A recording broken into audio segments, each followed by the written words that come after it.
Let us move on to our next questioner at the microphone over there. Mr. Welcome to America, Mr. Mandela. I'm Ken Edelman. Those of us who share your struggle for human rights and against apartheid have been somewhat disappointed by the models of human rights that you have held up since being released in jail. You've met over the last 6 months 3 times with Yasser Arafat, who you have praised. You have told Gaddafi that you share the view on, and applaud him on his record of human rights and his drive for freedom and peace around the world. And you have praised Fidel Castro as a leader of human rights and said that Cuba was one of the countries that's head and shoulders above all other countries in human rights, despite the fact that documents at the United Nations and elsewhere show that Cuba is one of the worst. I was just wondering, are these your models of leaders of human rights? And if so, would you want a Gaddafi or an Arafat or a Castro to be a future president of South Africa? One of the mistakes which some political analysts make is to think that their enemies should be our enemies.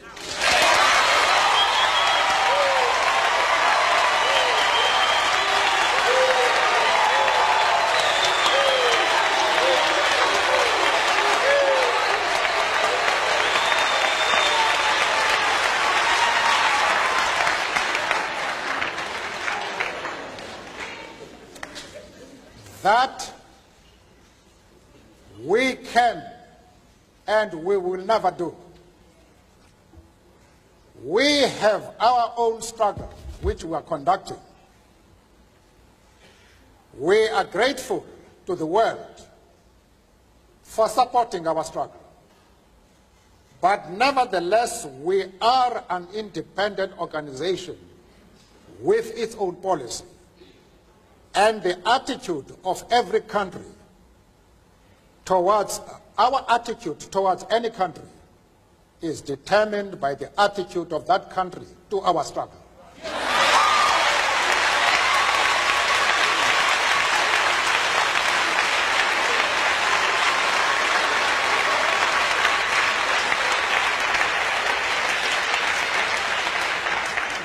Yasser Arafat,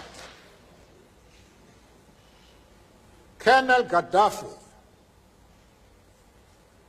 Fidel Castro support our struggle to the hilt.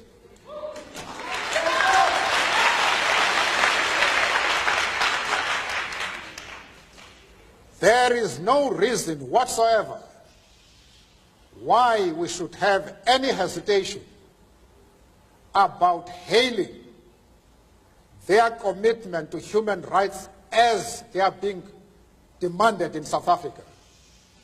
Our attitude is based solely on the fact that they fully support the anti-apartheid struggle. They do not support it only in rhetoric.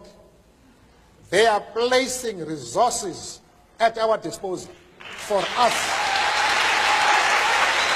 to win the struggle.